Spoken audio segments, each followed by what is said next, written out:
advertise live in Studio 1B in Cape Coral, Florida. It's the Waterman and D-Train show. I am D-Train, and here he is, the man of the hour, the man who hasn't taken a shower, the man who's amped up and ready to go. Here he is, Dave the Waterman. You're damn right, brother. All right. Man, how you doing? I'm good. How are you? Is this crackling or is it just me? It's crackling, but I think it's our headsets. All right. I think it's the over-amplification of our headphones. A little over-modulated. Yeah, it's good. Woo! Wow.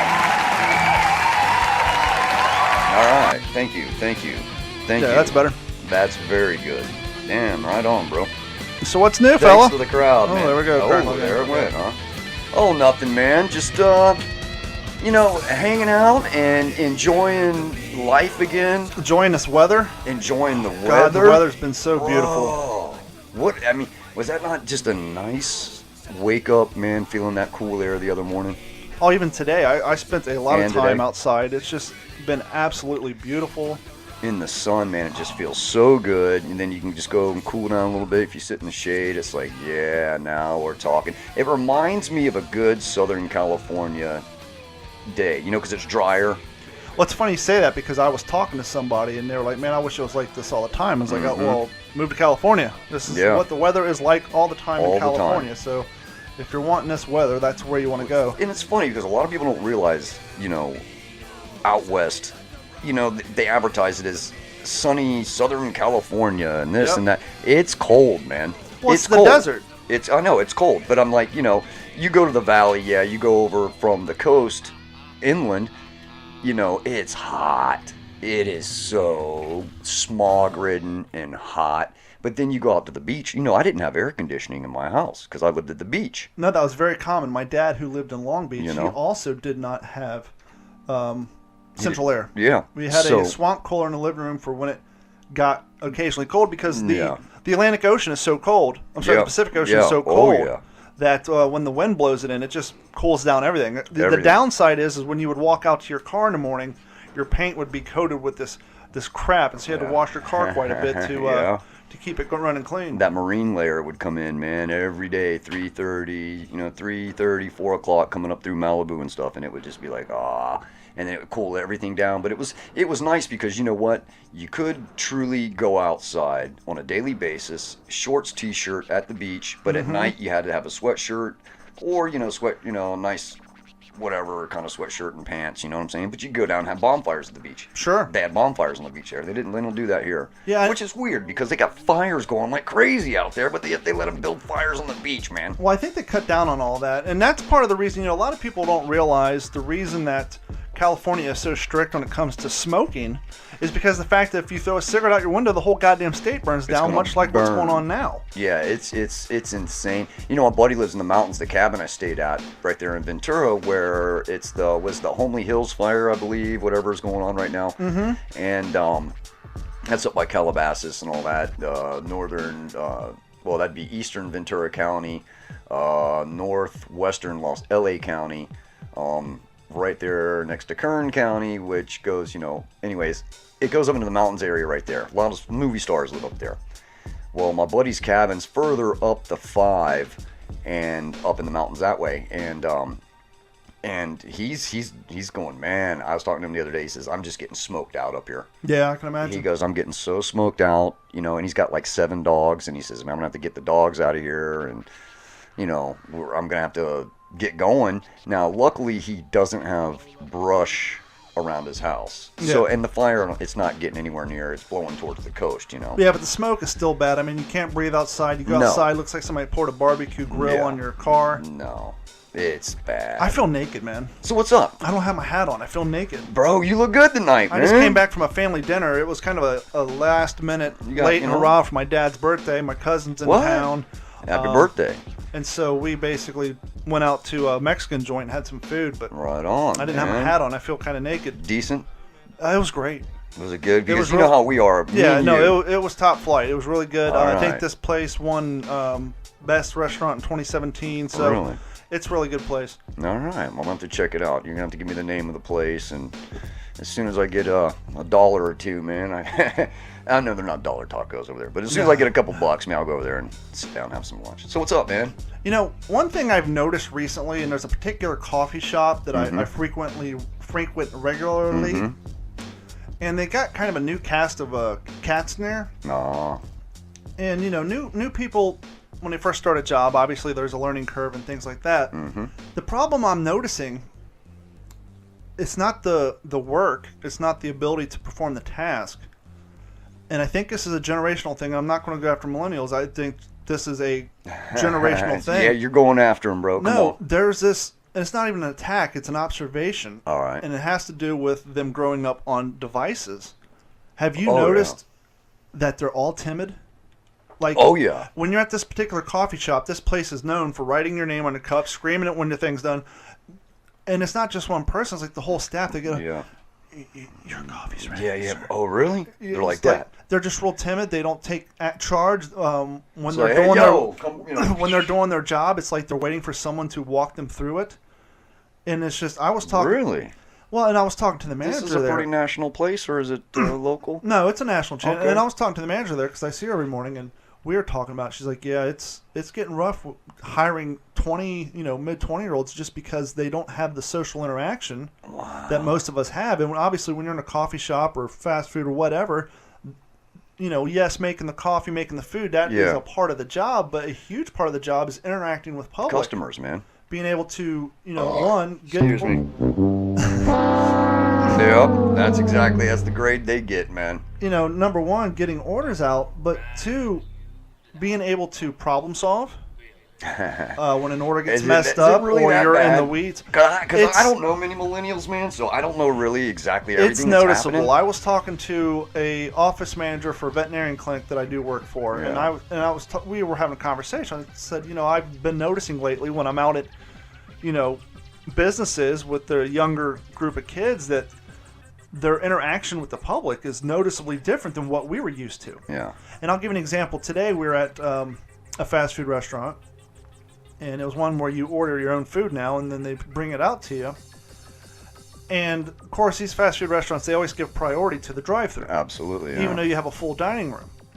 And I was waiting on my meal, and I walked up there, and I was talking to a guy who was kind of annoyed that he was waiting, too. Yeah. And we were sitting there talking, and I noticed it's real quiet. That trips me out, man. The kitchen at this fast food restaurant is really quiet. What's going on? And I said, well, that's the problem. There's no communication going on back there. Yeah, everybody's just like they're all quiet. They're all in their own little like robots. Yeah, and so there's no communication. You have nobody expediting orders. You have nobody doing anything. It's super quiet, and then they're wondering why no one's getting their food. The food isn't coming out. Nobody's communicating, and everything's just. But back to when I was talking to the office manager of a veterinarian clinic, I was talking to him. I said, are you guys still at the stage where you're hiring a lot of 30-year-olds, or are you getting down into the? He's like, dude, we're getting cats out of high school. Get out of here. And I was talking to him about it. I was like, have you noticed the whole social interaction aspect and the timidness and the meagerness? I mean, it's almost like working with bunnies. Yeah, I can see where they've lost that social interaction skill big time. There's a whole big time amount of people age crap. What would you think? Especially 20 what and under right now? Well, let's see. I'm 40. 20 what and under? Or do you think 30 and under? I'm 40, and the internet really started to develop when I was in high school and middle school. Everybody was on AOL, CompuServe, and all that. Mm-hmm. But I would say probably maybe... Yeah, let's go 30. Let's go 30 and below, maybe 34, because at that point, phones have started progressing. In the mid-2000s, that's when iPods and iPads started getting popular. Yeah. We're at dinner tonight, and everybody at my table, including my father, at a good point, was staring down at the phones the whole time. Man, that's disappointing, bro. I couldn't imagine that with you guys, though, because you seem... maybe a tiny bit. It wasn't the whole time, but it was just the fact that there was an occasion where literally everybody was staring out their phones. Isn't that wild, man? That's today's world, bro. That's today's world. The way you interact is bought through social media and through texts, and nobody even calls each other barely anymore. You know that. Yeah, it's like, I'll be there soon, or I'm on my way, or whatever it may be. And they always say the worst thing you can do to a prisoner is isolate them. Yeah. put them in solitary confinement or put them, in the hole or whatever. But we kind of have a whole generation of people, not even Americans, it might not bother them, worldwide, man, that they're basically isolating themselves. Yeah, that's very true. Isolating in an open world. And they're living through their avatars, and they're living through their interaction through social media. But you get them face to face with somebody. Now they're 18, 19, 20. They got to get a job. Yeah, you're like, hey, what's up? They're like, And not only can they not interact with the customer base, but once again, you get into the weeds. I don't care where you work. Something's going to happen where you, quote unquote, get into the weeds, and you have to get yourself out. Yeah. And if you don't have problem solving skills, you don't have the ability to communicate with your coworkers and formulate a plan and say, okay, you do this, you get this done, you go over there, let's get this crap out. It just blows up in your face. Yeah. The kids, man. I don't see how they get it. I don't know how they make it on a daily basis. But it's not their fault. They don't know anything. Well, it's true. It's our fault, kind of, as parents, for constantly using devices as babysitting tools. And this goes back once again to like my old neighbors, and we were talking quite a few shows back about this, to where those kids, I never saw them. They're 22 and 23 right now, right? They don't even, I never saw them every summer come out of the house, right? They never came out of the house. And I said, this is weird, man. I never see these kids. Well, all of a sudden, out of the blue, the younger cat decides to go to the Marines. Good. I thought it was good. I was like, whoa. But I was just like, where did that come from? You know what I'm saying? Is he been so cooped up playing, Call of Duty or whatever it is in his home, and then he finally kind of took it upon himself to do something and get out of the house. And it's like the guy never saw daylight, man. He was pale as all get out. Well, I think part of it is we still have the human condition, and we're still animals, and we have the overwhelming desire to do something physical. Oh, big time. And apparently this young man, he reached that threshold into which he blew out and decided, I got to get the fuck out of here and go do something. His older brother's not like that. His older brother's like, he's very, what do they call that? Recluse. Yeah. He's very, you might see him and you might say something, hey, wave at him or whatever. He might check the mail, maybe tries to mow the lawn. I'm like, this kid don't even know how to use a lawnmower. Bro, you're 20-something years old, bro. Yeah. You can't even push a lawn. Are you kidding me, man? Yep. Weed whacker, whatever it is, man. He can't do nothing, man. Jumper cables. Change oil. Change brakes. No clue. No clue. Speaking of brothers. Yeah, what do we got? My brother's on the phone. All right. Hey, Gordon, you there? What's up, Gordon? Sure am. How are you guys doing? What's Good. happening, How are you man? doing? How's Las Vegas? Yeah. Excellent. So, doing well. Just actually got back from the range out in the desert shooting. Oh, what were you out there shooting today? 9mm and a AR-15.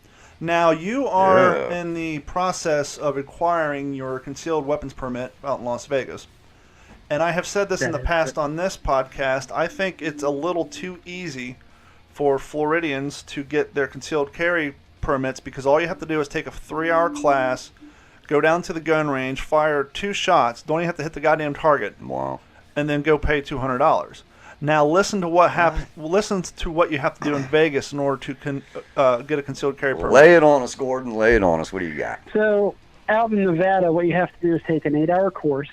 Then you have range time, and to qualify, you have to shoot 30 rounds. 10 rounds is at 3 yards, 10 rounds 5 yards, 10 rounds 7 yards. Some of the instructors require your 3-round to be one-handed with your weak hand, and you've got to have a decent grouping. For those of you at home, yeah, did he just say one-handed with your weak hand? Yeah. Hold on a second. Yeah. Demonstrate there, my friend. Beautiful. So you have to. I just happen to have my Glock sitting here. Yeah, we just happen to have a gun here in the studio. So you got to use your left hand, your weak hand, and you said at 3 yards, right? Yep. And you got to hit. You have to have a good grouping. Yeah, you have to be within that 10-inch circle. And so basically, what they want to do is they want to make sure that you have the skill level to hit your target with your weakest non-dominant hand. Right. So that if you can hit your target with the weakest non-dominant hand, the likelihood of you not hitting your target with your strong dominant hand is even lower, thus making you a more proficient firearm. Yeah. Yeah, make sure. Nice. And then, you said you got to do 5 yards and 7 yards as well? Correct. And those will be two-handed. Two-handed. Wow. So you're basically locked in. You're going through all that Florida's 2 shots, you said? You don't even have to hit the fucking target. You just got to fire the goddamn weapon to show you won't hurt yourself. Get out of here. That's awesome. And so it sounds like Vegas is pretty proficient with their concealed carry permits. What else you got to go through? Then you dump another. So that would be $100 a person, and that will be for Nevada, Utah, and Arizona. So I can carry in all 3 states, and then whatever states they're reciprocal with. And then we dump another about $100 per person. You go down the metro, get fingerprinted, and wait 6 months.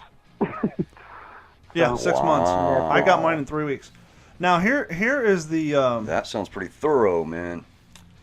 But here's the crazy thing. No, go ahead. No, yeah, I was just it is pretty thorough. I'm actually pretty impressed. Yeah, that's impressive. Ain't no doubt. What you got? So you called me the other day, and you were pretty pissed off. Yes, I did. You had a lot. Something happened to you, which was a crazy story.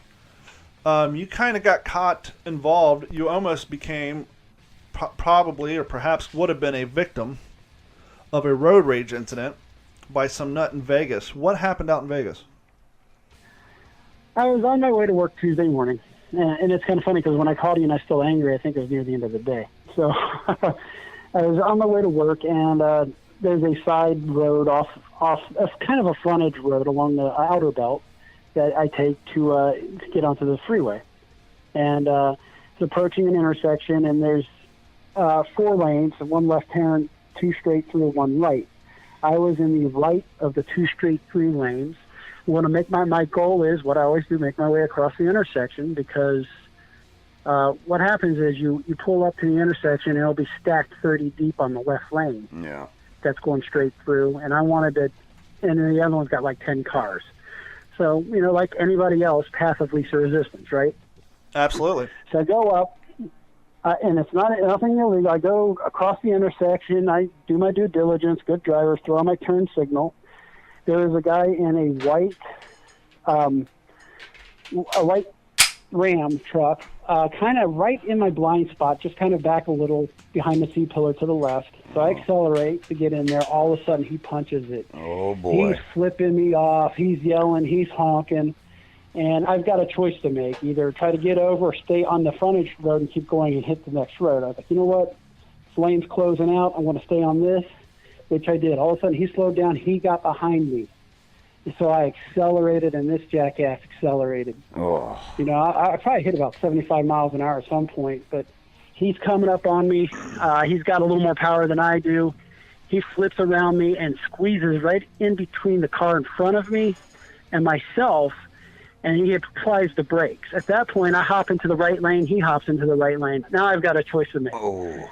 Mix it up with this jackass or make a hard right turn at the next intersection, which thankfully had no cars. I decided to test out the cross track and hit that turn between 50 and 55 miles an hour. Did lock my brakes up. Did fortunately not wreck. I came about 6 inches from smacking the curb and everything else, but it shook me up. This guy was insane. What was he driving? I don't know what was going on with him. What was that? What was he driving?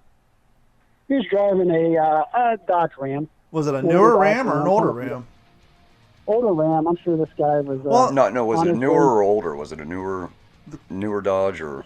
No, I would say it's early 2000s, late 90s at the most. What I'm trying to get to is the level of insanity of a person would be equally increased if he had a brand new truck and was driving it like that. It's one thing when somebody has an old beater and they don't give a shit about, and they don't care if they trash your car and their car in the process while they're angry.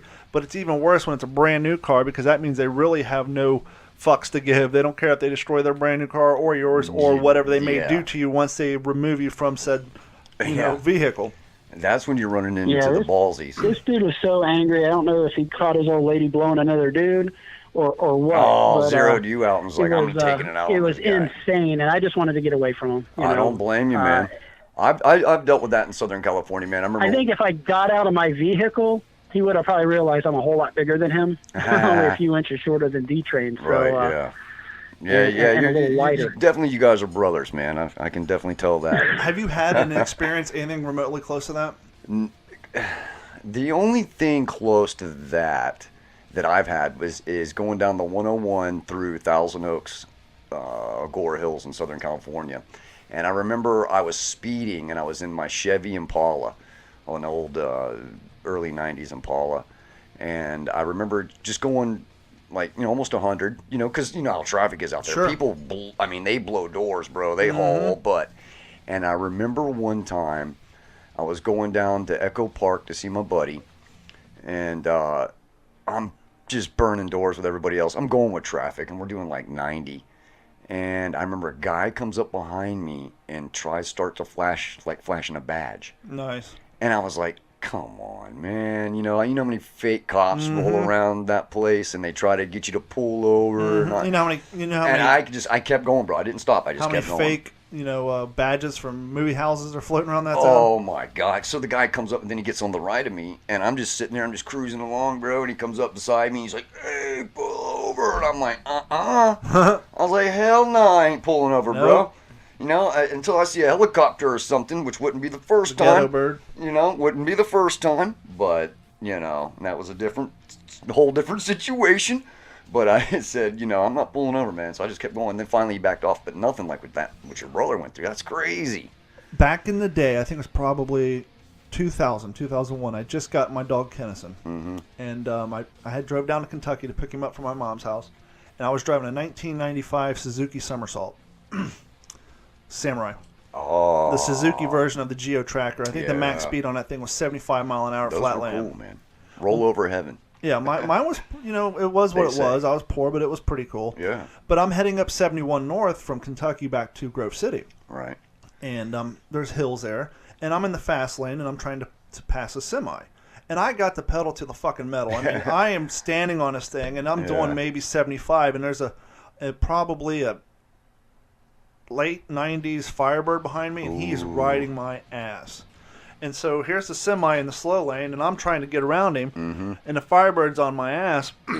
And so, like I said, I'm standing on the pedal. I'm doing 70, 75. Fast as that thing will go. And, the speed limit in Ohio at the time, I think, was still 55, maybe 65. You're getting it. And so I get in front of the semi-truck. The Firebird flies past me, gets in front of me, and brake checks me and tries to slam me into the front of the semi-truck. Come on, man. But luckily, I knew that lane was empty, so instead of slamming on my brakes, I flew back into the fast lane, hit my brakes, and now I'm behind the cab of the semi-truck. The Firebird gets back in the fast lane, brake checks again, so now he's parallel with the cab of the semi-truck. Dude. I look up, the driver of the semi-truck has his billy club, he's waving out the window, he's yelling at the Firebird driver. He knows. The Firebird driver stands on it, speeds down the street. I give the thumbs up to the semi-driver.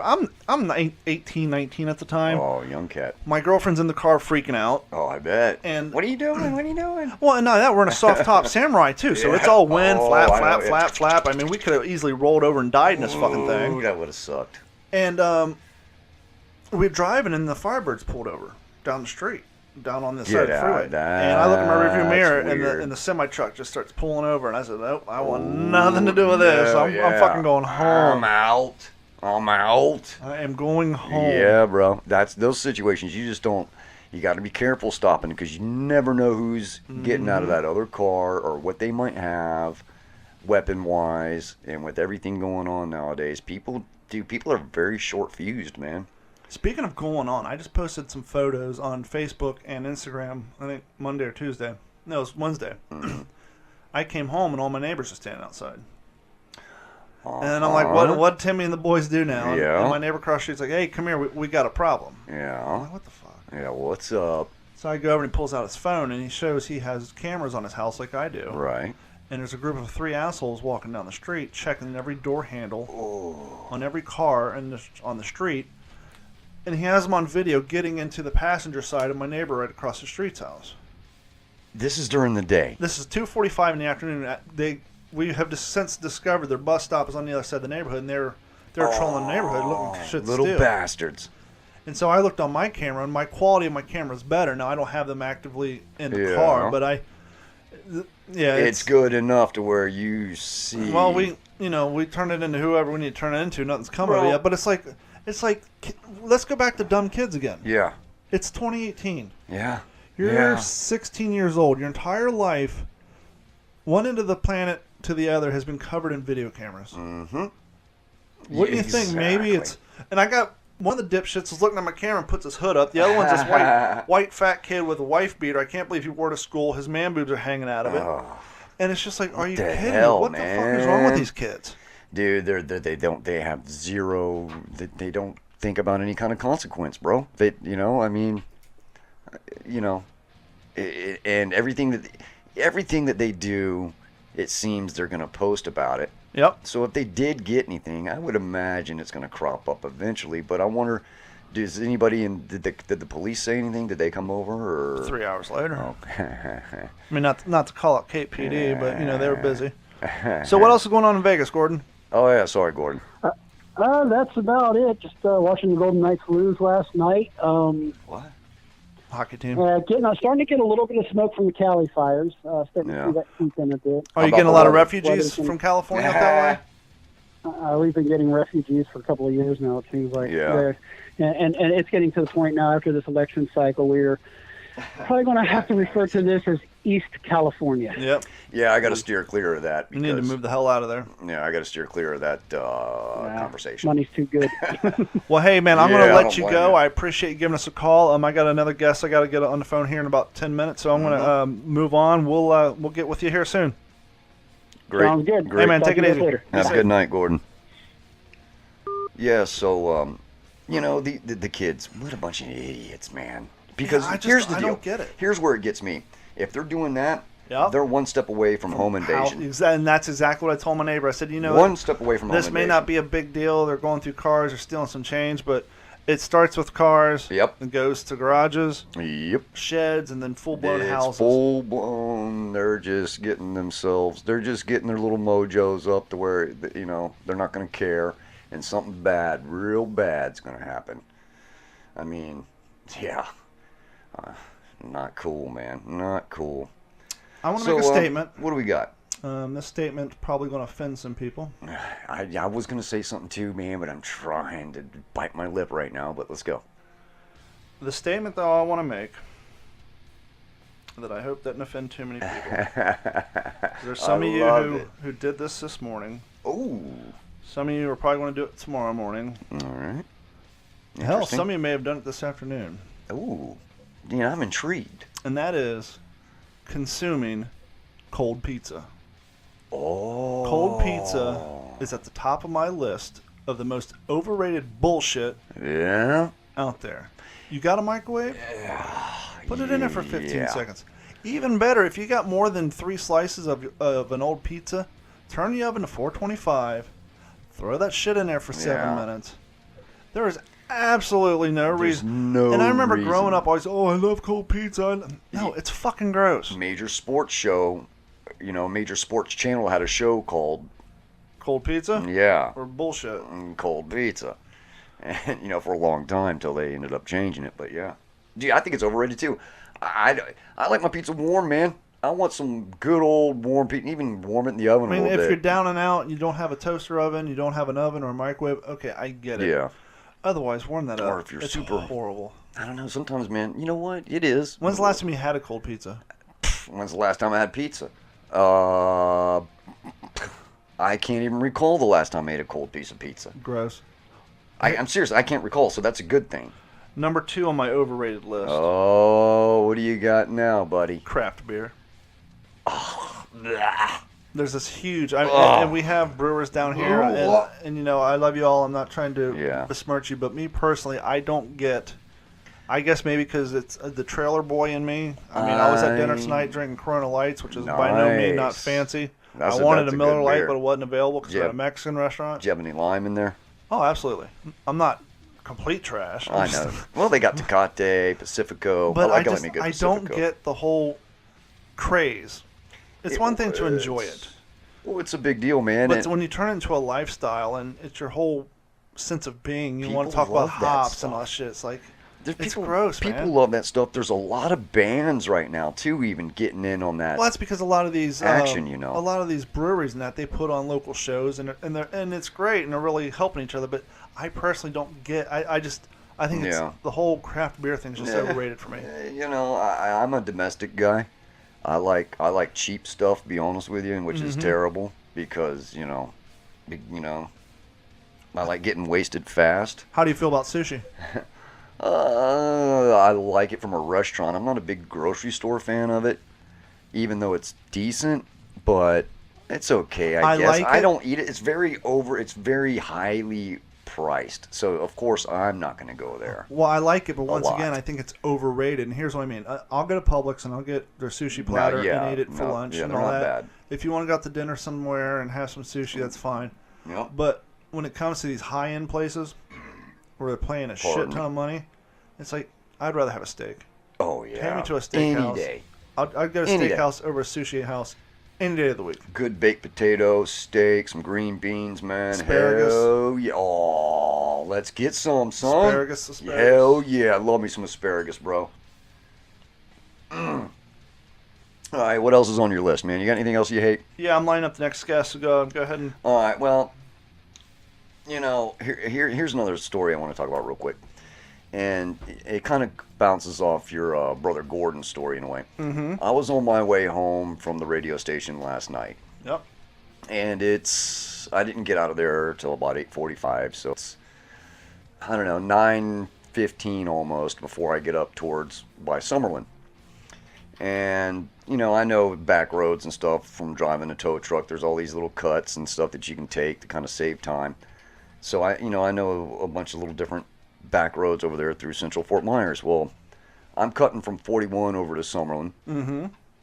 And I see a guy, as I'm getting ready to merge on the Summerlin, I see a gentleman coming down from the College Parkway, northbound Summerlin, like exit or whatever. Like he got off somewhere or something. Point being, as I'm at the stop sign getting ready to make a right to merge on the Summerlin northbound, there's those center lane distraction markers that that you can run over, right? And I said, I see the guy coming. And I'm going, oh, this doesn't look good. So he starts slowing down, bro. And I said, what the hell is this guy doing slowing down? He makes a left turn and heads southbound in the northbound lane, bro. I have my mic down. I see that crap all the time. I was going, whoa. I was like, what do I do? Do I call 911 or what do I do here? Because this guy's heading southbound towards the beach, and it's right there by where, it kind of, where Summerlin goes over that flyover. Yep. And it was right there with the real shitty craftsmanship, where the lights are all cockeyed, none of them are straight. Right. When they built that bridge, it was a goddamn eyesore. Oh, and I'm going, oh no, this guy's he's gonna kill somebody. Yeah, somebody's about to die. Yeah, somebody's about to die. Well, I see him in my, as I'm making the right, because I was already merging right, because he was slowing down. I'm like, why is he slowing down? Is he slowing down for me to, jump on the Summerlin northbound? And he just went, literally just made an immediate right around those cones and started heading southbound on that thing, on the northbound lane. And I'm going, bro, I'm honking the horn and stuff. And at that point, he's already booking on down, And then all of a sudden he realized. And then I see him hauling ass in reverse. Hauling ass, dude, as fast as that car would go, dude. Passing gear in reverse. I mean, getting it in reverse. And then I seen the car whip around and the headlights go back. Now, it's just like, wow. Dave and I, it's no joke, no secret. We're big fans of comedy, and absolutely. Dave and I both have considered trying to do some open mic night stuff. But we're big fans of comedy, and we really want to start supporting the local comedy scene around here. Absolutely. Because there's a handful of guys who are out there trying to make Southwest Florida more entertaining when it comes to local live acts. I mean, we have, we got a lot of, national acts coming down to certain places, but we need a venue where you can go to regularly, more than just once a month, maybe on a weeknight, go out on a date, go out and have fun, and also have decentralization. Because, one of the problems is some of these comedy clubs are a bit of a drive, especially if you're up here in Cape and Fort Myers. Absolutely. And so we have a local comedian here that I got on the phone right now. All right. named Larry Venturino, and him and his buddy, they have started what they called Funny Fellas, and they are bringing local acts to town trying to build up the comedy scene. And Larry's on the phone with us right now. What's going on, Larry? How you doing, Larry? Hey, what's up, guys? How you doing? Thanks for having me. Very good, man. So explain to us a little bit what your goal is here with the Funny Fellas comedy. Well, the Funny Fellas is a little bit separate from my regular comedy. Like, Funny Fellas is myself, Christopher Coles, which is a veteran, great guy. Local comedian, great guy, and Frank Del Pizzo, another veteran comic, and the three of us, we go around to different clubs and private events throughout Florida, and we do like a show called the Funny Fellas, where we just basically our three stand-up acts, and we also promote like other acts. We pick out some other headliners that we want to be with us, and we like book private shows and whatnot. So it's kind of like a side thing from my regular stand-up routine, in the clubs like around town and throughout the country. But yeah, it's been a lot of fun. A lot of cool shows in different communities or different clubs, Sarasota, Fort Myers, all over the place. So, yep. Very cool, man. Now, I've been to a few live shows around here, and I know the North Fort Myers crowd can always be a little rough. The Buckingham crowd. Yeah. In your experience through South Florida, where are some of the better crowds at when it actually comes to appreciating live comedy and what you guys are up there trying to do? Well, I'll tell you, I think Laugh-In Comedy Cafe is the number one comedy club here in Southwest Florida. Good place. And my buddy Brian bought it over a couple years ago, and he's brought in some great acts, and he's allowed me to help him bring in some bigger names that haven't been to Fort Myers before to that club. At the end of December, we got the original winner of Last Comic Standing, Dat Fan. Very cool. He's coming to town, and we've had so many like really cool acts that have come through and are scheduled to come through. Like legendary guys like Judy Gold is coming, and Henry Cho, and Steve Byrne is coming. Rondell Sheridan. A lot of these really funny comedians that haven't been really around at in Fort Myers in many years, if ever, and now they're all coming to town. Larry Waterman here, buddy. Hey, I got a question for you, man. You're Funny Fellas. Sure. How long is it you that runs the business? I think you mentioned a friend named Chris, or do you guys co-run it? MC. Chris was the MC over at the Laugh-In Comedy Cafe for a long time. Okay. You've seen him. When we went and saw Tom Green. No, we saw Tom down there, but no, you and I had went Jim Florentine. We saw Jim over there. Yeah, that guy's good. Yeah. Chris is primarily one of the bigger MCs there. Oftentimes, everybody knows him. If you've been to Laugh-In Comedy Cafe, you've seen Chris. Yeah, I might have had a buzz, Larry. I don't know. Oh no, it's cool. Basically, Chris is the one. Chris is the one that came up with the Funny Fellas idea. Basically, just us going around and booking these shows on our own and whatnot. And then so it's actually kind of cool that the three of us, we do different things. Like we basically bring a comedy club to like the events. If we're not doing a club show, we'll go to like some private community or a corporate event, and we'll actually bring all the staging, the lighting, the sound, and that's a lot of that. Chris handles all that. I handle all the marketing, booking the shows, all that kind of stuff. And Frank also promotes and everything, but he's our main headliner for that show. So we all have something that we all bring something to that, the three of us, to make the Funny Fellas. So it's worked out pretty cool. We've had a lot of good opportunities. That is cool. Well, and I don't think a lot of people realize the logistics involved in doing a project like this. As you said, it takes three guys. You got one guy who has to, bring in the sound equipment, the lighting, the staging, one guy to do the promotion and everything else. I mean, an hour, 2 hour, 3 hour event on a Saturday in the middle of an October, it takes months of planning. Yeah, absolutely. Yeah, we just wrapped up a bunch of shows over 2018, and we're starting to book into 2019 now, and even we're working in some of our other friends that we got R.C. Smith. I don't know if you know R.C. Smith. He was a warm-up act for Rachel Ray's show and the Late Night with Stephen Colbert, sure. and some other Yeah, and we're bringing in different headliners, like, to join us here and there. If we're the three of us not doing the show, we bring in like one of us or two of us, and then a couple other acts to kind of change it up from time to time as well. So it's kind of like a production company. Very cool. And putting on these local shows where we bring the comedy club to your neighborhood, to your corporate event, whatever it is. It kind of reminds me of like back in the '08, there was a fad going on in some of the bigger cities where they'd have these phantom dinner parties. Okay. Where a famous chef would come out, and it was invite only. All right. And it was never at the same place twice, and people would come out and they would have this top flight extravagant food, and then the next week, poof, it's gone. And it would show up somewhere else with a different group of people. This is kind of they're kind of doing this on the comedy level. Yeah, that is cool, man. Yeah, that's very cool. So you guys got a big 2019 planned. It sounds like. Yeah, we're taking our bookings now and stuff like that. We're like confirming everything and sort of announce more stuff. You found yourself getting finalized. You found yourself getting busier and busier as people kind of catch on to the Funny Fellas brand.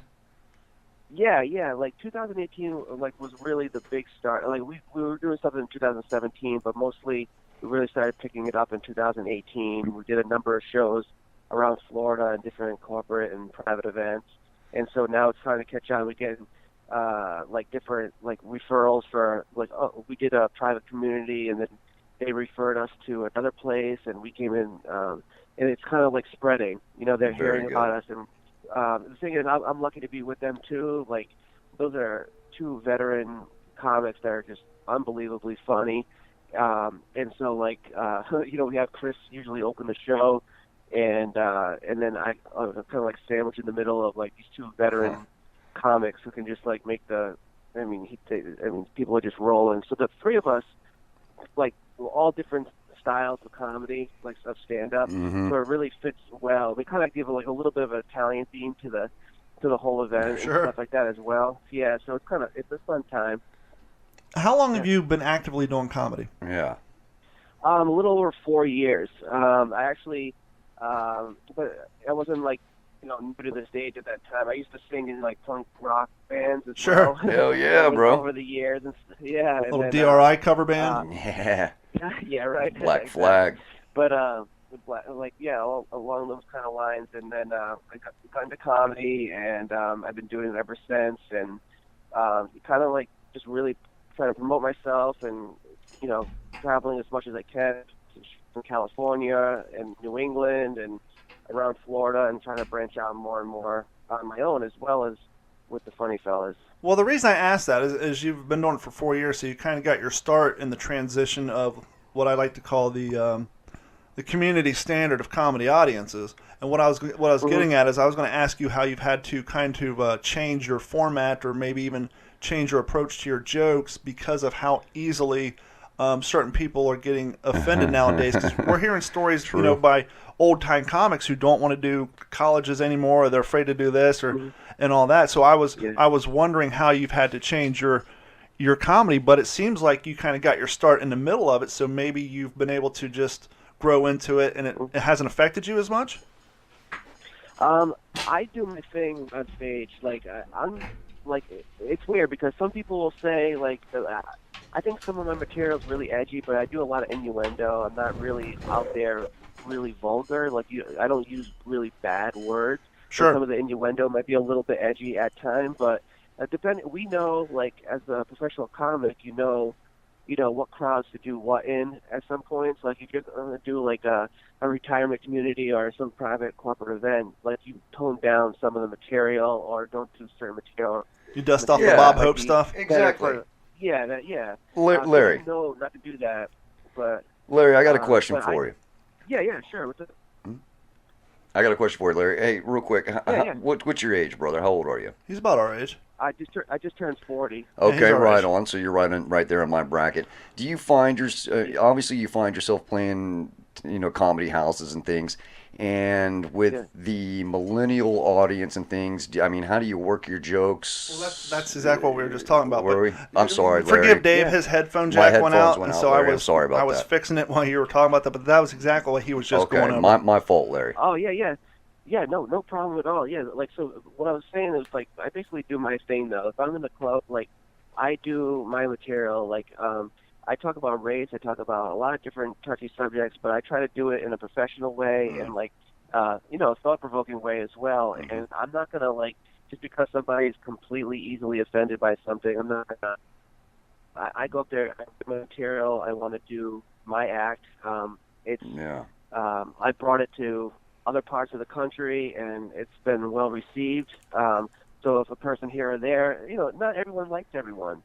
But if you're going to a comedy club, you have to know what to expect for the most part. But I'm not someone who gets on stage and drops F-bombs all the time either. But my stuff is more like just, you know, it's just a lot of innuendo. And then there's other stuff like about family and everything. So I think there's something for everybody. But I try to, you know, push the envelope as much as I can, but not be like, just like on purpose shocking just for the sake of it, you know? Yeah. So. Well, I've never met Larry personally, but I've kind of been in communication off and on with him for about a year or so through Facebook. Very good. And the nice thing about Larry is not only is he into the comedy and doing this, but he's deep into the art of it, because he reached out to me because I posted out there, hey, is there any improv groups around here? Right, yeah.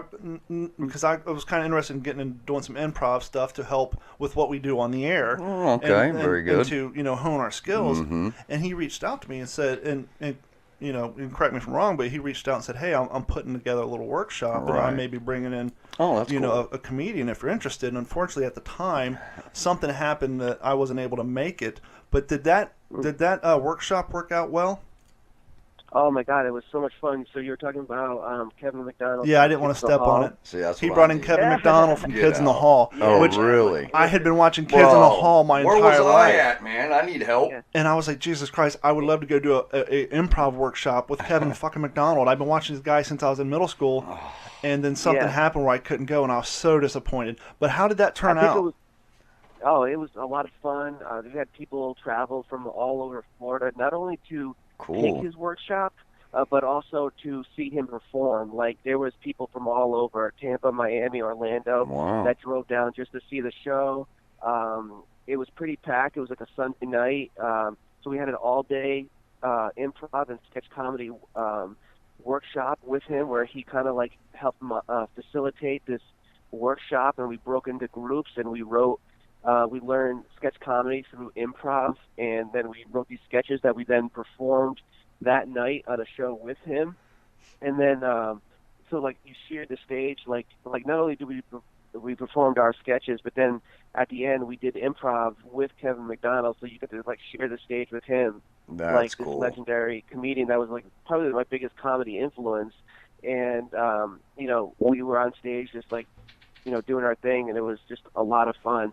So you had people like that were in other improv groups, or actors and comedians from Miami, from Fort Lauderdale, Tampa, whatever, that came and took the workshop, and it was just so fun because he was so down to earth and nice and everything. Like that's cool. Man. I was like, oh my God, thank God. Sounds like you were real stoked, bro.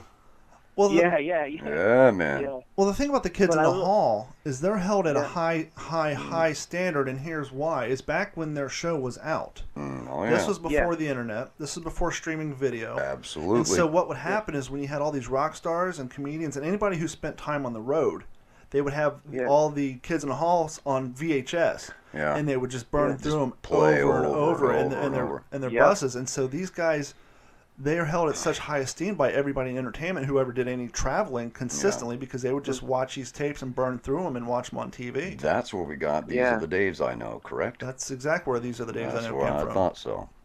And you think about when they were on TV, getting actually they got a shot to be on really late on regular network TV, and it was like the time that they came on, it was just like the people weren't ready for that, and so they quickly went back to like HBO or something. But like it was but like such a big influence in my comedy. Obviously I'm not an improv person per se, like I do stand up, but like a lot of their stuff is kind of dark and kind of like really kind of bizarre, strange, whatever, and that's really, I think, influenced my stand up. That's the kind of humor I like. So Yeah, I mean, they're the ones who brought us Squishing Your Head, the Chicken Lady, the Lettuce Head guy, cross-dressing, Toby. I mean, it's all insane.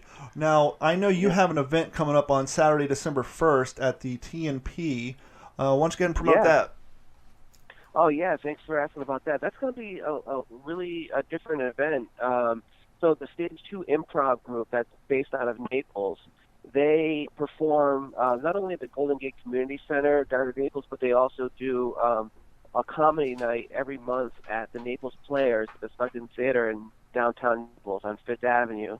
And they gave me an opportunity. I went in and auditioned to do stand-up during their improv show. So it's kind of a little bit different because usually if you go to an improv show, it's just strictly that. But we're trying like a new thing where I'm going to go in and do some stand-up. They're going to do improv. I'm going to do stand-up again. They're going to do more improv. And it just seems like it's going to be a lot of fun. And so that's going to be December 1st. It's called Family Fun Night. So it's actually it's family-friendly event. And tickets are on sale. It should be a lot of fun. It's at down at the Naples Players down on Fifth Avenue. How long has Stage 2 Improv been around? I think they've been around for at least a few years. I'm not exactly sure what year they started, but they consistently have like their shows at their own theater at the Golden Gate Community Center, and then they branched out to the shows at the Naples Players. So they've been doing it for at least, I don't know exactly how many years, but they've been at it for a while. No, that excites me because, as we said earlier, I was looking for improv groups around here, and I just love comedy. I'm just happy that you guys are doing what you're doing, and now we have an improv group down in Naples doing their thing, and hopefully it spreads out, and more young aspiring comedians will look into that because, as you said, you may not be an improv artist, but improv definitely helps. And when it comes writing and bouncing off of people and just interacting and helping your comedy all together. Oh, yeah, absolutely. Yeah, definitely a huge help just to know what just to practice being, on your feet in case there's some type of interaction during your show or whatnot. Definitely a big help. I'm excited to do that show. Well, Larry, if anybody has any questions for you, they want to reach out to you, they want to follow you on Instagram, Twitter, Facebook, any of that stuff, where do they go? Yeah, everything is basically at Larry Venturino. I have a website, larryventurino.com as well. That's VENTURINO. So, Facebook, Twitter, Instagram, I'm on YouTube, all that kind of stuff. Check it out. And not only is this for me, but there's a lot of great shows coming up. And I'm lucky enough to be on these with these really great headliners coming up. So a lot of good local shows that people, Cape Coral, Fort Myers, the Estero, Bonita area, Naples should come out and see if they are fans of stand-up and everything. Well, Larry, I appreciate you coming on. Like I said at the beginning, I want to start supporting local comedy around here. So anytime you have an event, anybody you want to promote, reach out to me. We'll get you on. Thank you so much for what you're doing, and have a great weekend. Thanks, Larry. See you, Larry. Appreciate you coming on the show, buddy. Thank you. Oh, anytime. Thanks, guys. That was Larry, buddy. Yeah, I was so disappointed I couldn't do that Kevin McDonald gig. Yeah, Larry Venturino with Funny Fellows, man. So you have to check that out. Yeah, Chris, I've talked to Chris quite a few times, and you've known Chris. Last time we were over there. I've seen him, I think, and I wanted to ask him, but I think they finally did kind of do a little what do they call that? Restoration on the comedy club over there. Oh, did they now? Yeah, I think they redid it. Well, that's cool, man. They updated it, got rid of the old 90s feel of it. That was the one off College, right? Yeah, it's one over by Starbucks, over by the abortion clinic.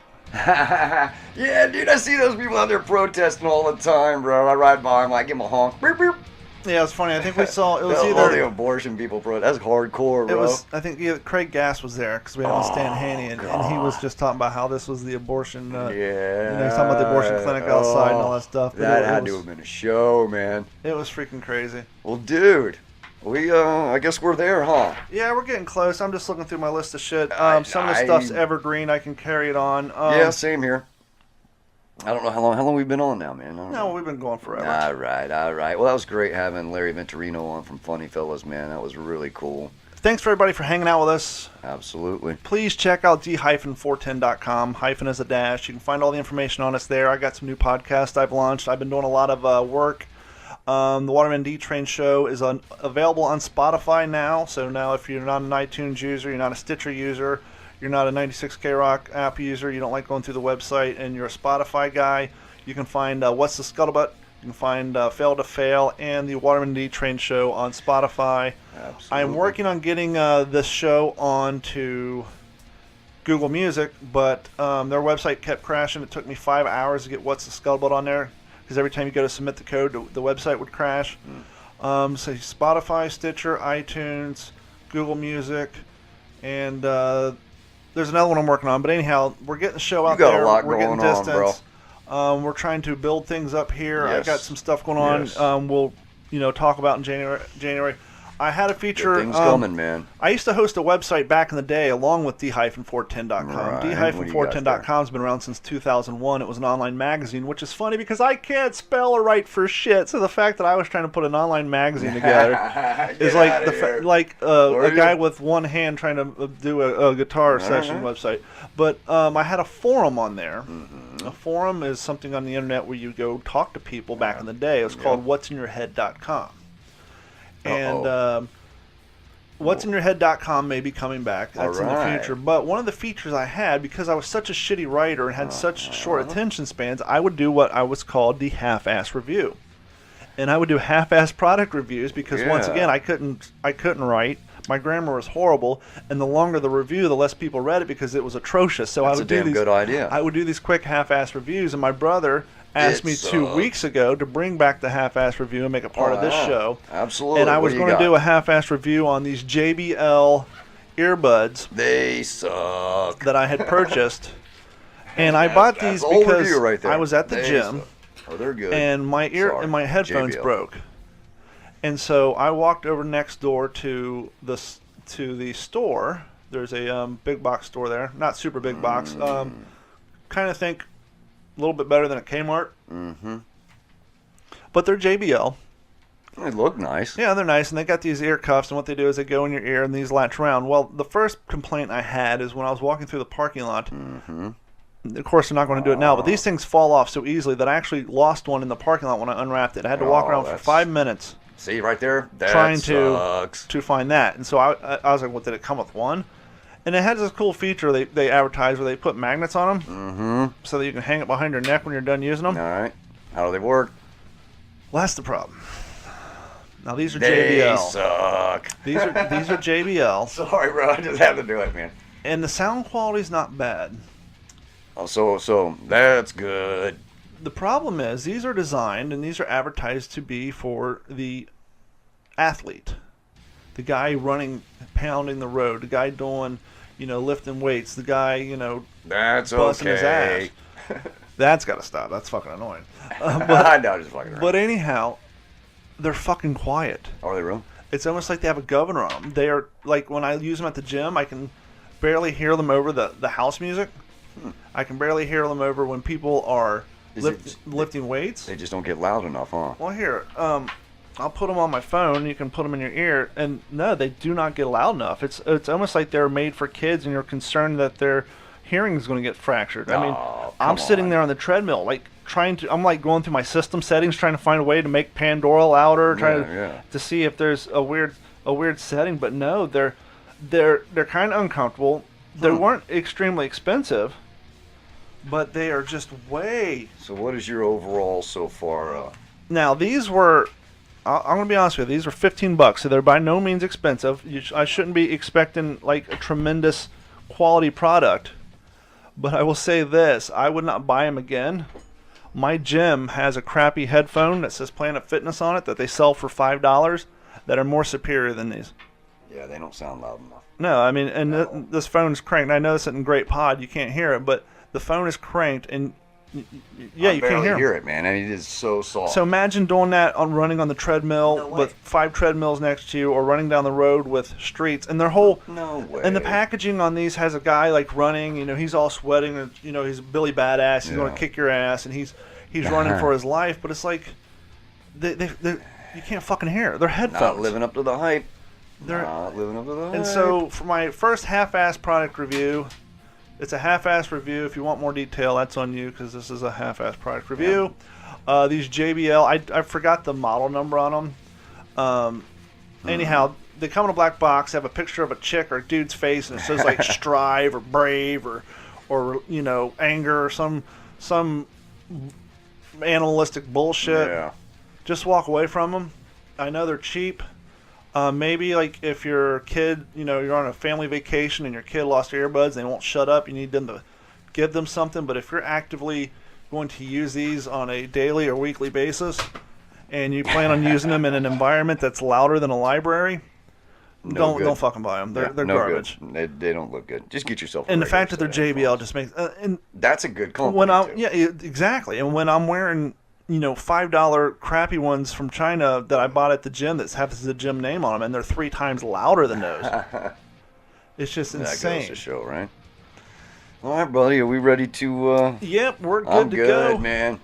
You can't find me on no social media, dude. I'm done, bailed out of everything. Even Instagram. I gotta figure out something new. I don't know what I'm gonna do. You gotta get a phone with some minutes on it. No, I don't even need that anymore, man. I don't want to stay in contact. But unless, you know, when I come out of the woods, bro, I'll hit you up.